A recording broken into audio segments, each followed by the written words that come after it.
തുടക്കക്കാരെങ്ങനെയാണ് P S C പഠിക്കേണ്ടത്, PYQ എങ്ങനെ നോക്കണം, എവിടുന്ന് ഡൗൺലോഡ് ചെയ്യണം, SCERT എങ്ങനെയാണ് സിലബസുമായി ബന്ധപ്പെടുത്തി പഠിക്കേണ്ടത്, SCERTയിൽ നിന്ന് പുതിയതാണോ പഴയതാണോ ടെക്സ്റ്റ് ബുക്കുകൾ വരിക, PSCയുടെ ചോദ്യ നിർമ്മാതാക്കൾ എവിടുന്നാണ് ചോദ്യം ഇടുക, PSC പഠിതാവിന്റെ പെറ്റമ്മ, SCERT NCERT level, +2 level, degree level ഏതൊക്കെ പരീക്ഷകളാണ് വരാനുള്ളത് എന്ന് തുടങ്ങിയിട്ട് ഒരുപാട് സംശയങ്ങളായിരുന്നു.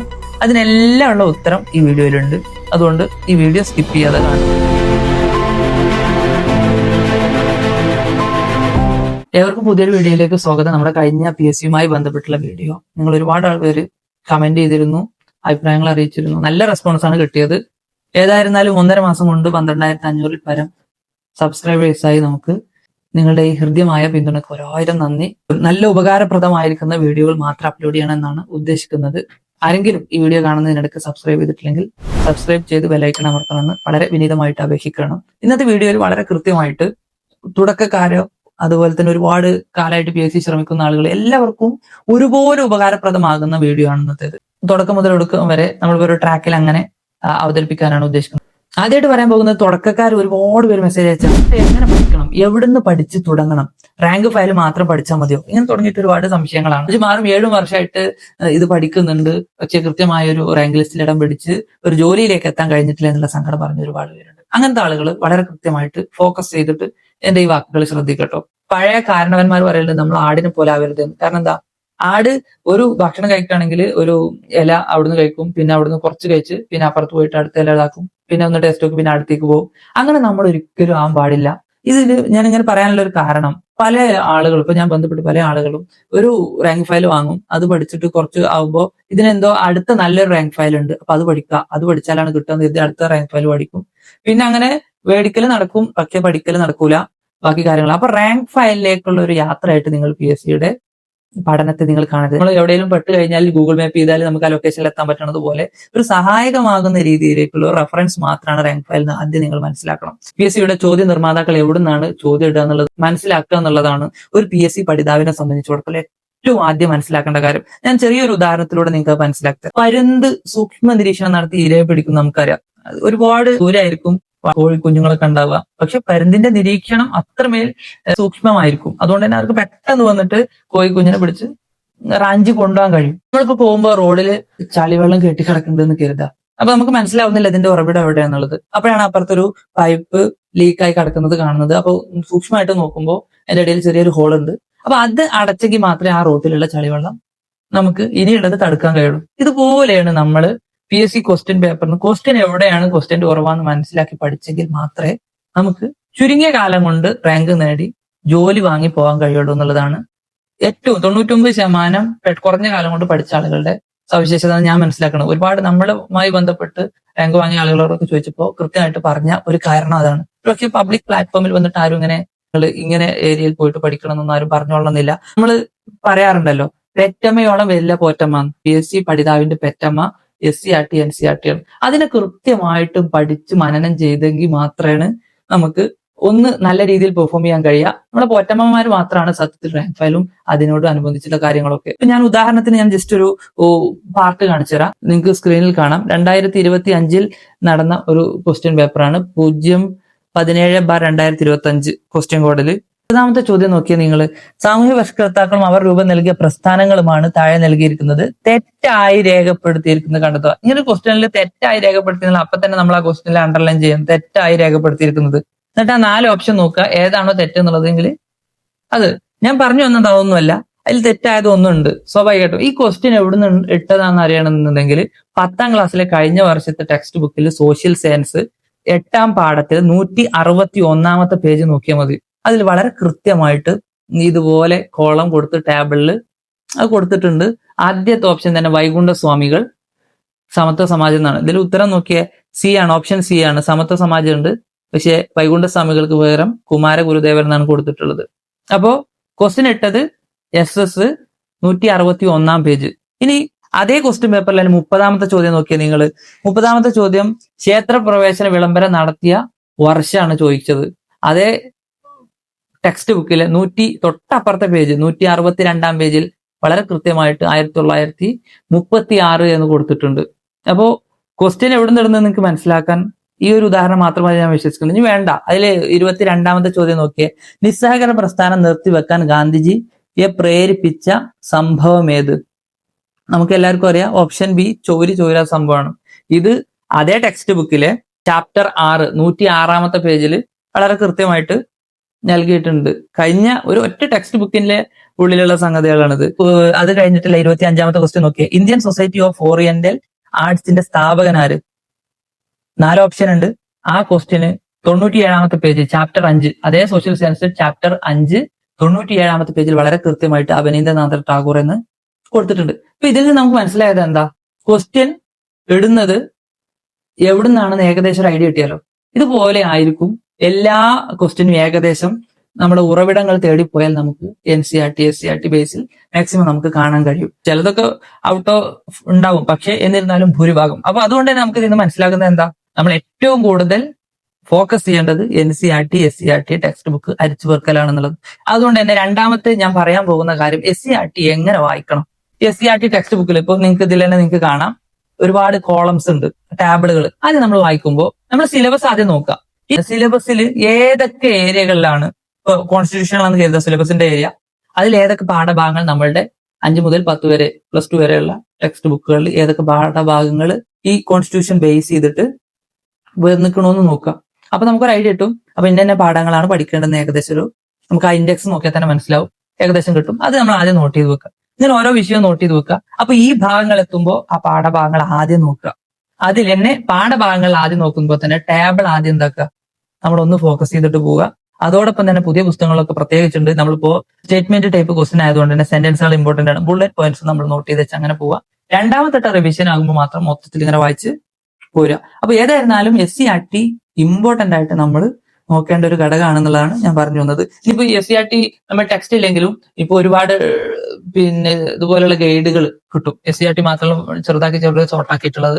അത് പഠിക്കാൻ ഞാൻ പ്രോത്സാഹിപ്പിക്കല്ല. ഇംഗ്ലീഷ് ആർക്കെങ്കിലും ടെക്സ്റ്റ് ബുക്ക് സാമഗ്രിയിലും കാര്യങ്ങളൊക്കെ ഡൗൺലോഡ് ചെയ്യാൻ കഴിയും. അതുകൊണ്ട് തന്നെ ടെക്സ്റ്റ് ബുക്ക് മാക്സിമം നമ്മൾ ഓൺലൈൻ പ്ലാറ്റ്ഫോമിൽ നിന്ന് എടുത്താലും കിട്ടും. അതുകൊണ്ട് തന്നെ നമുക്ക് ആർക്കും അന്യം നിന്ന് പോകുന്നില്ല. അപ്പൊ പിന്നെയുള്ള ഒരു ചോദ്യം എന്താണെന്ന് വെച്ചാൽ, പഴയ ടെക്സ്റ്റ് ബുക്കാണോ പുതിയ ടെക്സ്റ്റ് ബുക്കാണോ വായിക്കേണ്ടത് എന്നുള്ളത് നമുക്ക് കൃത്യമായിട്ട് മനസ്സിലാക്കേണ്ട ഒരു കാര്യമുണ്ട്. ഇപ്പൊ പുതിയ ടെക്സ്റ്റ് ബുക്ക് കഴിഞ്ഞ വർഷമാണ് 1, 3, 5, 7, 9 ക്ലാസ്സിലെ ടെക്സ്റ്റ് ബുക്ക് മാറിയത്. ഈ വർഷമാണ് 2, 4, 6, 8, 10 ടെക്സ്റ്റ് ബുക്ക് മാറിയത്. അപ്പോൾ ഇതൊക്കെ PSC ക്വസ്റ്റ്യൻ ഇടുന്നതിന് പുതുക്കം വന്നുകൊണ്ടിരിക്കുന്നുള്ളൂ. ഇപ്പൊ നിലവിൽ 90% അല്ലെങ്കിൽ 85% ക്വസ്റ്റ്യൻ പേപ്പർ പഴയ ടെക്സ്റ്റ് ബുക്ക് തന്നെയാണ് ക്വസ്റ്റ്യൻ ഇടുന്നത്. ബാക്കി ഒരു 10-15% മാത്രമേ പുതിയ ടെക്സ്റ്റ് വന്നിട്ടുള്ളൂ. പക്ഷെ നമ്മൾ കുറച്ചൊക്കെ സമയം കഴിയുമ്പോഴേക്ക് ഇതൊക്കെ മാറും. കാരണം പുതിയ ടെക്സ്റ്റിൽ ഒന്നും കൂടി ഫോക്കസ് ചെയ്തിട്ട് ക്വസ്റ്റ്യൻസ് വരാൻ സാധ്യതയുണ്ട്. അതുകൊണ്ട് തന്നെ പഴയ ടെക്സ്റ്റും പുതിയ ടെക്സ്റ്റും ഈക്വൽ ഇമ്പോർട്ടൻസ് കൊടുത്ത് പഠിക്കണം എന്നുള്ളതാണ് ഇതിൽ നമ്മൾ മനസ്സിലാക്കേണ്ട ഒരു കാര്യം. പിന്നെ റാങ്ക് ഫയൽ നമ്മൾ എപ്പോഴാണ് നോക്കേണ്ടത് എന്നുള്ളത്. ഇപ്പൊ ഉദാഹരണം ഞാൻ പറയുകയാണ്, ഇപ്പൊ മെസ്സി, ക്രിസ്ത്യാനോ റൊണാൾഡോ, നെയ്മർ ഇവരൊക്കെ കളിക്കുന്ന സമയത്ത് ഡിഫൻഡർമാര് പ്രത്യേകം, അതുപോലെ ഗോളിയും പ്രത്യേകം ഇവരെ മാത്രം ഫോക്കസ് ചെയ്തിട്ട് ഒതുക്കാൻ ശ്രമിക്കും. അത്രയും അവരെ കളിക്കളത്തിലേക്ക് ഇറങ്ങുന്നതിന് മുമ്പ് അവരുടെ ചലനങ്ങൾ എന്തൊക്കെയാണെന്നുള്ളതൊക്കെ മുമ്പത്തെ പ്രീ കളികളൊക്കെ നോക്കിയിട്ട് അവരുടെ ചലനങ്ങളൊക്കെ കൃത്യമായിട്ട് വിലയിരുത്തിയിട്ടാണ് ഇവര് ഡിഫൻഡർമാരും ഗോളിയൊക്കെ എന്താവുക കളിക്കളത്തിൽ വരിക. എന്നിട്ട് അവരെ ഒതുക്കാനുള്ള ശ്രമങ്ങൾ ആരംഭിക്കും. അത് പറഞ്ഞ പോലെ നമുക്ക് റിപ്പീറ്റഡ് ആയിട്ട് ടോപ്പിക്സ് വരികയാണെങ്കിൽ അതിന് ഇൻഡെപ്തിൽ പഠിക്കൽ നിർബന്ധമാണ്. അപ്പൊ നമ്മൾ റാങ്ക് ഫയലും കാര്യങ്ങളൊക്കെ ആയിട്ട് മാക്സിമം ഇൻഡെപ്തിൽ അതേ ടോപ്പിക് പഠിക്കണം. അല്ലെങ്കിലും നമ്മുടെ സിലബസ് ബേസിൽ നമുക്ക് കവർ ചെയ്യാൻ കിട്ടാത്ത ഏരിയകളും കാര്യങ്ങളൊക്കെ ഉണ്ടെങ്കിൽ ഒന്നുകൂടി ഡെപ്ത് ആയിട്ട് പഠിക്കാനും അതിന്റെയൊക്കെ സഹായം റെഫറൻസ് ആയിട്ട് ഉപയോഗപ്പെടുത്താന്ന് മാത്രം. പിന്നെ മൂന്നാമത് നമ്മൾ നേരിടുന്ന ഒരു വെല്ലുവിളിയാണ്, പല ആളുകളും നമ്മൾ പഠിക്കുമ്പോൾ പരിഹസിക്കും, ഇൻസൾട്ട് ചെയ്യും. അതുപോലെ നിങ്ങൾക്ക് ഇപ്പോഴും ജോലി ആയില്ല, ഇപ്പോഴും പഠിച്ച് നടക്കണം എന്നൊക്കെ ഒരുപാട് ചോദ്യങ്ങൾ നിങ്ങൾ എല്ലാവരും കേട്ടിട്ടുണ്ടാവും. ഈ PSC പഠിക്കുന്നവർ കേൾക്കുന്ന ഒരു പരിഹാസത്തിന്റെ വാക്കതായിരിക്കും എന്ന് ഞാൻ മനസ്സിലാക്കുകയാണ്. ഈ അടുത്ത് എന്നോട് ഒരു സുഹൃത്ത് പറഞ്ഞാണ് അവന്റെ ജ്യേഷ്ഠത്തി പഠിച്ച് നേടിയ ഒരു കഥ. കാരണം അവര് ചെറിയ കുട്ടിയുണ്ട്, പകലൊക്കെ വീട്ടുപണിയും കാര്യങ്ങളൊക്കെ ഉണ്ടാവും. ആ കുട്ടി ഉറങ്ങിയതിന് ശേഷം മാത്രം പുസ്തകം തുറന്നിരുന്ന് പഠിച്ചാനും അങ്ങനെ രാത്രി നന്നായിട്ട് ലേറ്റ് ആയിട്ടാണ് ആ അമ്മ ഉറങ്ങിയിരുന്നത്. പക്ഷെ അവസാനം ഒടുക്കം അവരുടെ പോരാട്ടത്തിൽ വിജയം കണ്ട് ഇപ്പൊ ജോലിയിൽ കയറിയെന്നാണ് പറഞ്ഞത്. അപ്പൊ നമുക്ക് ഒരുപാട് ചലഞ്ച് ചെയ്തിട്ടാണെങ്കിലും നമുക്ക് നേടിയെടുക്കണം. നമുക്ക് ആദ്യം വേണ്ടത് ഇതിൽ പേഷ്യൻസ് അഥവാ ക്ഷമ നിർബന്ധമാണ്. ഒരിക്കലും നമ്മൾ ഒഴുക്കിനെതിരെ നീന്തിയിട്ടാണ് വിജയിക്കുന്നത്. സത്യത്തിൽ ഇതൊരു ഒഴുക്കിൽ അങ്ങനെ പോയാൽ ഒരിക്കലും കിട്ടുന്ന ഒരു പരീക്ഷയല്ല പൊതുവെ നമ്മുടെ ഒരു കോമ്പറ്റീറ്റീവ് എക്സാമിനേഷൻസും. പിന്നെ നമ്മുടെ മോട്ടിവേഷൻ എപ്പോഴും നമ്മൾ മോട്ടിവേറ്റ് ചെയ്തുകൊണ്ടേ ഇരിക്കേണ്ടി വരും. പെട്ടെന്ന് ചടപ്പ് വരും. നമ്മൾ കുറച്ച് കൂടുതൽ പഠിച്ചു കഴിഞ്ഞാൽ നമുക്ക് ചടപ്പ് വരും. നമ്മൾ മൊബൈൽ ഫോണ് ബാറ്ററി ലോ ആവണത് പോലെ എത്ര നല്ല മൊബൈൽ ഫോൺ ആണെങ്കിലും കുറച്ചേരം യൂസ് ചെയ്ത് കഴിഞ്ഞാൽ ബാറ്ററി ലോ ആവുമല്ലോ, പിന്നെ നമ്മളത് ചാർജ് ചെയ്യണം. അതേപോലെ തന്നെയാണ് നമ്മൾ പഠിക്കുന്ന കുട്ടിയാണെങ്കിൽ നമ്മൾ സ്വാഭാവികമായിട്ടും ചാർജ് കുറഞ്ഞുകൊണ്ടിരിക്കും. അപ്പൊ നമ്മൾ മോട്ടിവേഷൻ വീഡിയോസ് കണ്ടിട്ടോ അല്ലെങ്കിൽ നമ്മളെ പ്രചോദിപ്പിക്കുന്ന വല്ല കാര്യങ്ങൾ കണ്ടിട്ടോ ഒക്കെ നമുക്ക് നമ്മൾ സ്വയം ചാർജ് ചെയ്തിട്ട് നമ്മൾ വീണ്ടും ആ ഒരു പൂർണ്ണതയിലെത്തും, പിന്നെ വീണ്ടും പഠിക്കും. ലോ ആയാലും നമ്മൾ ബാറ്ററി ഫുള്ളാക്കിയിട്ട് നമ്മളുടെ പഠനം മുന്നോട്ട് കൊണ്ടുപോകൽ നിർബന്ധമാണ്. പക്ഷേ 100 ദിനം നിധിക്ക് വേണ്ടി കുഴി കുഴിച്ച ആൾക്ക് പിന്നീട് മടുത്ത് നിർത്തിപ്പോയി 101ാമത് വന്ന ആള് നിധി എടുത്തു പോയ ഒരു കെട്ടുകഥയാണെങ്കിൽ പോലും നമ്മൾ അറിയാം. പക്ഷെ അതിലെ ഒരു പാഠം നമുക്കുണ്ട്. നമ്മൾ ഒരുപാട് പഠിച്ചിട്ട് നമ്മൾ പരിഹാസം മറ്റ് ഫിനാൻഷ്യൽ ക്രൈസിസും കാര്യങ്ങളൊക്കെ ആയിട്ട് നമ്മൾ നിർത്തിപ്പോയി. പക്ഷെ ഒടുക്കെത്തേണ്ട സമയത്തായിരിക്കും നമ്മൾ ആ നിർത്തിപ്പോയിക്കുക. അപ്പൊ ഒന്നുകൂടി നോക്കിയിരുന്നെങ്കിൽ അത് കിട്ടുമായിരുന്നായിരിക്കാം. അപ്പൊ നമ്മുടെ പോരായ്മകൾ എവിടെയെന്ന് മനസ്സിലാക്കിയിട്ടാണ് നമ്മൾ മുന്നോട്ട് പോകേണ്ടത് എന്നുള്ളതും ഇതിനോട് കൂടെ നിങ്ങൾ വായിക്കണം എന്നാണ്. 4മതായിട്ട് എനിക്ക് പറയാനുള്ളത്, അതിൽ ഒരാൾ ചോദിച്ചിട്ടാണ് LP UP കുട്ടികൾ കുറവല്ലേ? ശരിയാണ്, കുട്ടികൾ കുറഞ്ഞു കൊണ്ടിരിക്കുന്നുണ്ട് സർക്കാർ സ്കൂളുകളിൽ. പക്ഷേ നമുക്ക് കയറാൻ എപ്പോഴും നമ്മൾ ആമി മൊയലുള്ള കഥയിൽ പോലെ മൊയല് ഒന്നുകൂടി സ്ട്രെങ്തൻ ആണ് ആമയെ അപേക്ഷിച്ചിട്ട്. അതിന് റൺ ചെയ്യാനൊക്കെ കഴിയുമായിരുന്നു. പക്ഷെ മൊയൽ എന്തായി, എല്ലാം ഇത് നെവർ ആക്കിയിട്ടിട്ട് സിമ്പിൾ ആയിട്ട് ജയിക്കും എന്നുള്ള ഉറപ്പില് അവിടെ കടന്നു, ആമ വിജയിച്ചു. ഇതുപോലെ ആയിരിക്കും നമുക്ക് ഒരൊറ്റ പോസ്റ്റ് മാത്രം മതി, അതിൽ നമുക്ക് കയറാം. 1000 ആളുകൾ വർഷം PSC കയറുന്നുണ്ട്. പക്ഷെ എന്തുകൊണ്ട് നമുക്ക് അതിലൊന്നും ആയിക്കൂടാ? വളരെ സിമ്പിൾ ആണ് എന്നും വിചാരിച്ചുകൊണ്ട് ഒരു സീറ്റ് മതി എനിക്ക് എന്നുള്ള ദൃഢനിശ്ചയത്തിൽ ഒരുങ്ങിയാൽ ഒരിക്കലും PSC റാങ്ക് കിട്ടാതെ, PSC ജോലിയിൽ കയറാതെ നമ്മൾ ഇരിക്കൂല എന്നുള്ളത് ഷുവറാണ്. നമ്മളെ ജീവിതം നമുക്ക് പഠിപ്പിച്ചു തന്ന ഒരു കാര്യം. നമ്മൾ കുറെ ആളുകൾ ചോദിച്ചൊരു കാര്യമാണ്, കറണ്ട് അഫയേഴ്സ്, മാത്സ്, ഇംഗ്ലീഷ് ഇതൊക്കെ എങ്ങനെയാണ് നമ്മൾ ഇങ്ങനെ കൊണ്ടുവന്നത്? കറണ്ട് അഫയേഴ്സ് പഠിക്കാനുള്ള ഒരു മെത്തേഡ് ഞാൻ പറഞ്ഞുതരാം. ഡെയിലി പേപ്പർ വായിക്കുക. അല്ലാതെ നമ്മളിപ്പോ ഒരു വർഷാവസാനം ഒരു കറണ്ട് അഫയേഴ്സ് പുസ്തകം വാങ്ങിയിട്ട് ആ കൊല്ലമുള്ള മൊത്തം പഠിച്ചിട്ട് അതിലൊരു ഫോക്കസ്ഡ് ആവില്ല. അപ്പൊ നമുക്ക് ഏറ്റവും സ്യൂട്ട് എന്നുള്ളത് ഡെയിലി പേപ്പർ വായിച്ച് അതിൽ ചോദിക്കാൻ സാധ്യതയുള്ള ഏരിയാസ് നമ്മൾ എന്താവുക നോട്ട് ചെയ്ത് നമ്മളുടെ മനസ്സിലേക്ക് അത് ഇതാക്കുക. അതുപോലെയുള്ള പോക്കറ്റ് നോട്ട്സുകൾ നമുക്ക് ഉണ്ടാക്കുകയും ചെയ്യാം. എന്നിട്ട് അതിലിങ്ങനെ കുറിച്ചിട്ടിട്ട് ഇങ്ങനെ ഡെയിലി അപ്ഡേഷൻ ചെയ്ത് പോയാൽ അത് വളരെ ഉപകാരപ്രദമാവുന്നതാണ് ഒരു കാരണം. നമ്മളിപ്പോ ഒരു കവുങ്ങുള്ള തൊടുവില് എന്നും അടക്കം വീഴുണ്ട്. അത് നമ്മൾ ഓരോ ദിവസം പോയിട്ട് കുറച്ച് അത് ഇങ്ങനെ കൊണ്ടുവരാണെങ്കിൽ നമുക്ക് വലിയ ഭാരമാവില്ല. പക്ഷെ 1 മാസം 2 മാസം കൂടുമ്പോൾ നമ്മൾ അവിടെ പോയിട്ട് ആ അടക്കം എടുക്കാൻ പോയാൽ അത് ചേറിൽ പൂന്തിട്ടുണ്ടാവും, അതിൽ കുറച്ചേ കിട്ടുള്ളൂ. അതിൽ തന്നെ കിട്ടിയത് തന്നെ നമുക്ക് ചിലപ്പോൾ ഉപകാരപ്പെട്ടോളണമെന്നില്ല. അതേപോലെ ആവരുത്. കറണ്ട് അഫയേഴ്സ് പഠിക്കുമ്പോൾ നമ്മൾ ഡെയിലി അപ്ഡേറ്റ് ചെയ്ത് പോയാൽ നമുക്ക് അതിനോട്ടുള്ള ഒരു ബന്ധം എപ്പോഴും സ്ഥാപിക്കാൻ പറ്റും. അതിൽ തന്നെ നമ്മൾ അവാർഡുകൾ പ്രത്യേകം ശ്രദ്ധിക്കണം. ജ്ഞാനപീഠം മുതൽ പിന്നെ ഇവിടെയുള്ള ഓരോ അവാർഡ് തുടങ്ങിയിട്ട് നമ്മുടെ ദൈനംദിനം നമ്മുടെ നാടുകളിൽ നടന്നുകൊണ്ടിരിക്കുന്ന പല കാര്യങ്ങളെ കുറിച്ച് നമുക്ക് ഒരു അവബോധം ഉണ്ടാക്കാൻ ഇത്തരം കറണ്ട് അഫയേഴ്സ് പഠിക്കുന്നു. കണക്ക് നമ്മുടെ മെയിൻ ഗെയിമാണ്. അത് നമ്മുടെ മനസ്സിൽ നമ്മൾ ഇങ്ങനെ വളരെ ഫോക്കസ്ഡ് ആയിട്ട് കൊണ്ടുപോകേണ്ട ഒരു കാര്യമാണ് കണക്ക്. അപ്പൊ ഉദാഹരണം ഞാൻ ഇപ്പൊ പറഞ്ഞുതരാം. എല്ലാത്തിനും നമുക്ക് കണക്കിനെ ബന്ധപ്പെടുത്തി പഠിച്ചാൽ വലിയ പ്രയാസമാവും എനിക്ക് തോന്നുന്നില്ല. നമ്മുടെ കഴിഞ്ഞ വീഡിയോ അത് ഒരു 60,000 മേലെ ഇപ്പൊ തന്നെ കണ്ടിട്ടുണ്ട് ആളുകൾ. അതില് ഇപ്പൊ ഞാൻ അപ്രോക്സിമേറ്റ് ഏകദേശം ഒരു 50,000 കണ്ടു എന്ന് കരുതാം. 50,000 ആൾ കണ്ടു. അതിൽ നിന്ന് ഒരു 2,500 ആളുകൾ ചാനൽ സബ്സ്ക്രൈബ് ചെയ്തു എന്നും കരുതാം. അപ്പൊ നമുക്ക് മനസ്സിൽ തോന്നണം 50,000ന്റെ എത്ര ശതമാനം ആളുകൾ, അപ്പൊ എന്റെ വീഡിയോ കണ്ട എത്ര ശതമാനം ആളുകളാണ് എന്റെ ചാനൽ സബ്സ്ക്രൈബ് ചെയ്ത് നോക്കുമ്പോൾ 50,000ന്റെ 5% 2,500. അപ്പോ 5% ആളുകളാണ് സബ്സ്ക്രൈബ് ചെയ്തത്. അപ്പൊ 50,000ന്റെ 10% എങ്ങനെ കണക്കാക്കുക വെച്ചാൽ നമ്പറിന്റെ ഗഡു മാറ്റിയാൽ നമുക്ക് 10% കിട്ടും, 5,000 കിട്ടും. പിന്നെ സ്വാഭാവികമായിട്ട് 2,500 അതിന്റെ പകുതിയല്ലേ, 5%, 10%, 5%. അല്ലെങ്കിൽ 1% എങ്ങനെ കണക്കാക്കുക വെച്ചാൽ 2 പൂജ്യത്തിന്റെ സ്ഥാനം, അഥവാ 2 പൂജ്യത്തിന്റെ സ്ഥാനം മറിച്ച് നോക്കിയാൽ 500, 1%, 500 × 5 2,500. അങ്ങനെ പറഞ്ഞാൽ നമ്മൾ മെയിൻലി എന്ത് തോന്നുന്നു ആ രീതിയിൽ മെയിൻ ഗെയിമോട് കൂടി നമുക്ക് എല്ലാ കണക്കിലും അത് അപ്ലൈ ചെയ്യണമെന്നല്ല ഞാൻ പറയുന്നത്.